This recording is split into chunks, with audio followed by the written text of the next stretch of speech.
Selamat siang Bapak dan Ibu serta teman-teman sekalian pegiat UMKM. Salam kewirausahaan. Perkenalkan, nama saya Haikal, salah satu anggota dari kelompok KKN YO088 yang ditempatkan di Desa Wonokerto. Video ini merupakan bagian pertama dari 3 video pendamping buklet pengembangan branding produk.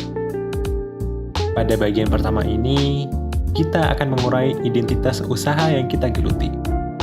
Di mana bagian kedua akan membahas tentang siapa konsumen yang kita cari, dan diikuti dengan bagian ketiga yang membahas tentang pengembangan branding usaha. Baik, kita akan lanjut ke dalam inti dari video. Sedikit tentang definisi branding. Branding umumnya dideskripsikan sebagai segala bagian dari identitas usaha kita, meliputi nama, istilah, tanda, simbol, rancangan, atau kombinasi dari semuanya yang bertujuan untuk membedakan barang, jasa, ataupun entitas usaha kita dari para pesaingnya. Oleh karena itu, penting sekali untuk kita bisa mengidentifikasi elemen-elemen dari usaha yang kita geluti. Karena tentunya, branding suatu usaha sangat erat dengan lini bisnis maupun nilai yang dijunjung oleh usaha itu sendiri. Tentunya kita sebagai pelaku usaha adalah pihak yang paling mengerti tentang usaha kita. Namun seringkali karena fokus dan dedikasi yang kita berikan terhadap menjalankan operasional harian, maka hal-hal kecil dapat terlewat. Oleh karena itu, di sini kami akan menjelaskan 2 metode yang kita bisa gunakan untuk mengurai elemen-elemen usaha kita secara efektif dan efisien. Metode pertama adalah dengan menggunakan kerangka 7P. P yang kami maksudkan sendiri adalah singkatan dalam bahasa Inggris dari elemen-elemen penting identitas usaha. Seiring dengan penjelasan materi yang akan kami bawakan, kami juga akan mengajak Bapak dan Ibu untuk sedikit bermain peran melalui sebuah ilustrasi, agar kita dapat mendapat gambaran tentang penerapan materi secara lebih leluasa. Ilustrasinya adalah sebagai berikut.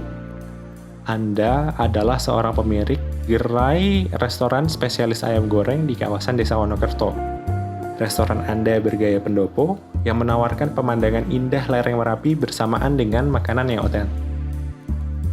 Selanjutnya kita akan langsung memasuki penjelasan mengenai materi 7P. P yang pertama adalah produk, yang mengacu kepada barang atau jasa apa saja yang Anda tawarkan kepada konsumen. Bagaimana kualitasnya, serta apa saja fitur-fiturnya. Anda menjual ayam goreng bergaya kalasan. Ayam yang Anda jual memiliki fitur sebagai berikut. Dibuat dari ayam kampung segar setiap harinya. Jika ada ayam yang tidak laku terjual dalam 1 hari, maka ayam itu tidak akan dijual di keesokan harinya. Bumbu spesial berkualitas tinggi yang Anda gunakan membuat perpaduan rasa manis dan gurih yang menggelora. Tambah lagi, rempah-rempah itu memberikan kesan aromatik yang membuat ayam goreng wangi menggoda. Proses penggorengan presisi membuat ayam garing sempurna dengan tekstur daging yang lembut. Atas dasar fitur-fitur tersebut, Anda dapat berkesimpulan bahwa ayam goreng yang Anda tawarkan berkualitas baik.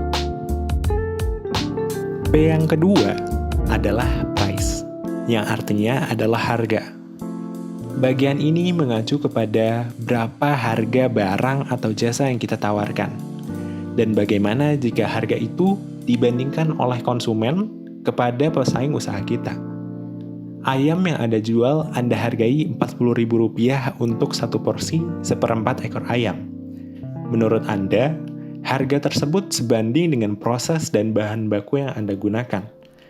Namun bila kita lihat dari sisi konsumen, ayam yang Anda tawarkan relatif mahal bila dibandingkan dengan ayam goreng lainnya di Yogyakarta.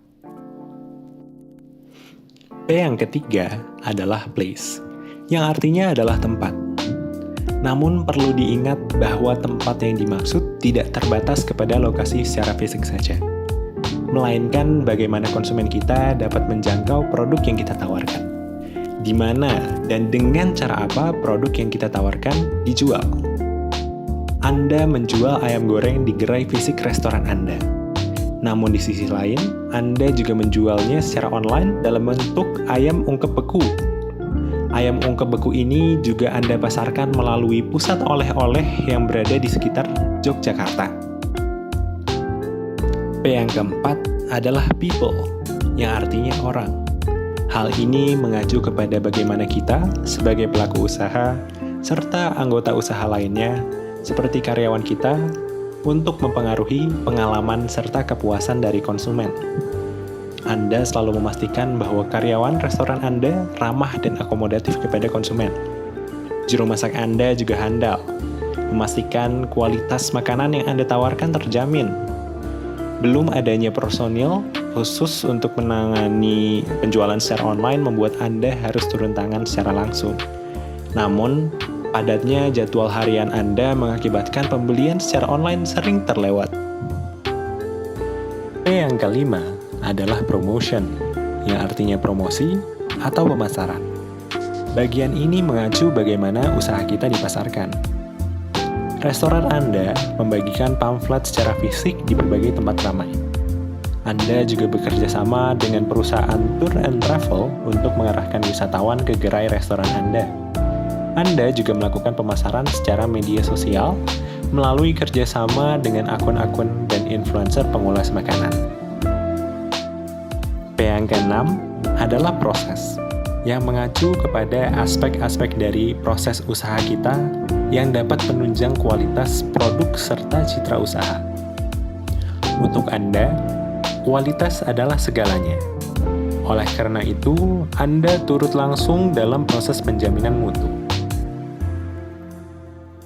P yang ketujuh adalah physical evidence atau bukti fisik. Hal ini mengacu kepada bagaimana lingkungan fisik usaha kita mempengaruhi pengalaman konsumen. Lokasi gerai Anda merupakan aset penting bagi usaha Anda. Udara sejuk di lokasi gerai menambah daya tarik bagi konsumen untuk bertamasya ke gerai Anda. Ukuran gerai yang luas membuat kapasitas konsumen yang besar sehingga konsumen tidak harus mengantri lama ketika berkunjung. Bangunan gerai yang bergaya pendopo memberikan kesan otentik di mata konsumen. Sekian untuk metode 7P. Metode berikutnya adalah metode SWOT. Metode ini digunakan untuk mengidentifikasi karakteristik dari usaha Anda. S dan W adalah singkatan dari strengths and weaknesses, yang artinya kelebihan dan kekurangan. Dua hal ini merupakan karakteristik yang bisa Anda dapatkan dari internal usaha Anda. Dan jika mengacu kepada ilustrasi gerai restoran ayam goreng tadi, penjelasannya adalah sebagai berikut. Kelebihan Anda adalah ayam goreng berkualitas baik yang dibuat segar setiap harinya. Karyawan gerai restoran Anda juga ramah dan akomodatif. Anda sebagai pemilik restoran aktif dalam menjaga kualitas produk, serta produk Anda yang tersedia tidak hanya dalam platform luring, juga tersedia dalam platform daring. Di sisi lain, kelemahan Anda adalah sebagai berikut. Harga produk yang relatif mahal jika dibandingkan dengan pesaing Anda. Belum adanya personil khusus yang mengurus penjualan secara online, juga mengakibatkan pembelian sering terlewat. Di sisi lain, O dan T adalah singkatan dari opportunities dan threats, yang merupakan karakteristik yang Anda hadapi dari sisi eksternal.